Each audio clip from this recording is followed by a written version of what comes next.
Artist Hema Upadhyay और उनके वकील हरीश भंबानी के मर्डर केस में मुंबई पुलिस ने हेमा के पूर्व पति चिंतन उपाध्याय को गिरफ्तार कर लिया है। अदालत ने चिंतन को 10 दिन की पुलिस हिरासत में भेजा है। मुंबई की डबल मर्डर मिस्ट्री में उस वक्त एक नया मोड़ आ गया जब मशहूर कलाकार हेमा उपाध्याय और उनके वकील हरीश भंबानी की हत्या के केस में पुलिस ने हेमा के पति चिंतन उपाध्याय को गिरफ्तार किया। चिंतन उपाध्याय को पुलिस ने हत्या करने, आपराधिक साजिश रचने और सबूतों को मिटाने का आरोपी बनाया है। गिरफ्तारी के बाद पुलिस ने चिंतन को बोरीवली अदालत में पेश किया। चिंतन पर सवालों की बौछार हो रही थी, लेकिन चिंतन ने एक का भी जवाब नहीं दिया। पुलिस ने काले कपड़े से चिंतन का मुंह ढक रखा था। सवाल ये है कि आखिर पुलिस को चिंतन पर शक क्यों और कैसे हुआ।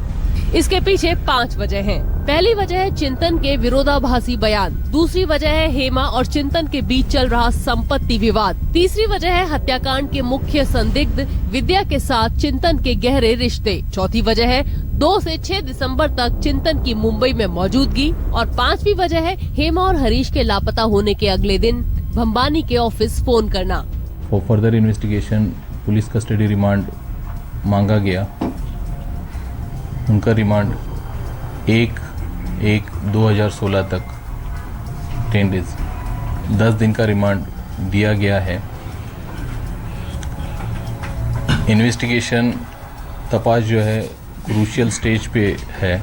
सूत्रों की माने तो इस हत्याकांड की साजिश को 3 महीने पहले से रचा जा रहा था, जिसे लेकर कई दौर की मीटिंग मुंबई और राजस्थान में हुई थी। हर मीटिंग के दौरान विद्याधर और चिंतन के अलावा एक बिचौलिया भी मौजूद था, जो कि मुंबई का रहने वाला नहीं है। इस हत्याकांड की कीमत 10 लाख रुपए तय की गई थी और मुंबई पुलिस का दावा है कि उसे लेकर कुछ पैसे एडवांस के तौर पर भी दिए जा चुके थे।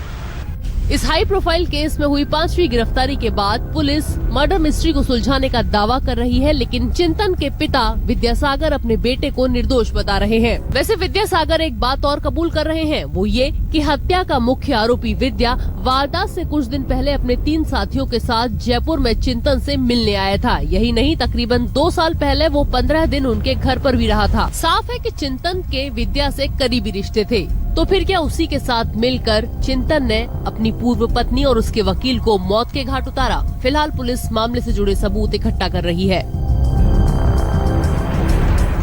मुनीश पांडे के साथ विद्या, मुंबई आज तक। हेमा मर्डर केस में चिंतन की गिरफ्तारी पर हेमा के घर वालों ने संतुष्टि जताई है। पुलिस का कहना है कि चिंतन हेमा के साथ कोर्ट में चल रहे मामलों से परेशान था, इसलिए उसे रास्ते से हटाने के लिए चिंतन ने विद्याधर राजभर के साथ मिलकर हेमा को मारने की साजिश रची। विद्याभर आज भी पुलिस की पकड़ से बाहर है। हेमा उपाध्याय के अंतिम संस्कार के समय फफक कर रो रहे पूर्व पति चिंतन उपाध्याय के ये आंसू क्या घड़ियाली थे? हेमा और हरीश की एक नाले में लाश मिलने के 9 दिन बाद पुलिस ने चिंतन उपाध्याय को गिरफ्तार कर लिया है। इन 9 दिनों में पुलिस 4 आरोपियों को गिरफ्तार कर चुकी थी। चिंतन को पुलिस ने इस दौरान क्लीन चिट नहीं दी थी और लगातार चिंतन से पुलिस की पूछताछ चल रही थी। 21 दिसंबर की रात को कांदीवली पुलिस ने चिंतन को रात 9 बजे फिर पूछताछ के लिए बुलाया और सुबह 3:30 बजे चिंतन को गिरफ्तार कर लिया। हेमा का परिवार शुरू से ही हत्या के पीछे चिंतन का हाथ बता रहा था।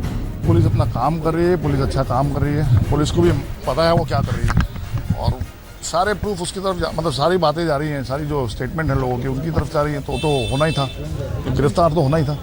अदालत में चिंतन के वकीलों ने पुरजोर कोशिश की ये जाहिर करने में कि हेमा और चिंतन के रिश्तों में किसी भी तरह की खटास नहीं थी। दोनों का तलाक भले ही हुआ था, लेकिन दोनों एक साथ मधुर जीवन गुजार रहे थे और यही वजह था कि वो दोनों ही विद्याधर से अपना काम करवाते थे।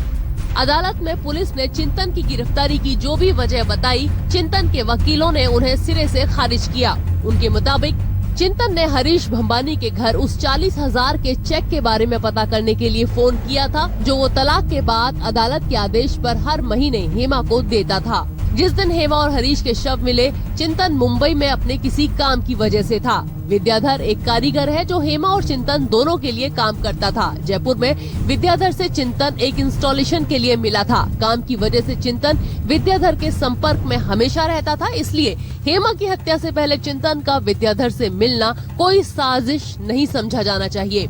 चिंतन के वकीलों ने अदालत से कहा कि हेमा की हत्या करने की चिंतन के पास कोई वजह नहीं है, जबकि मुंबई पुलिस की माने तो हेमा से कोर्ट में चल रही मुकदमेबाजी की वजह से चिंतन ने हेमा का मर्डर करवाया। हेमा ने चिंतन पर अपनी अश्लील तस्वीरें घर की दीवारों पर बनाने को लेकर भी एक केस दायर किया था। अब इस डबल मर्डर मिस्ट्री का पूरा खुलासा पुलिस विद्या राजभर की गिरफ्तारी के बाद ही कर पाएगी। इस केस के बाकी आरोपियों आजाद राजभर, शिव कुमार राजभर, विजय राजभर और प्रदीप राजभर को अदालत ने 28 दिसंबर तक के लिए पुलिस हिरासत में भेज दिया है। मुनीश पांडे के साथ विद्या, मुंबई आज तक। मुंबई मेट्रो में आज बस इतना ही। फिलहाल मुझे दीजिए इजाजत, लेकिन देश और दुनिया की बाकी खबरों के लिए आप देखते रहिए आज तक।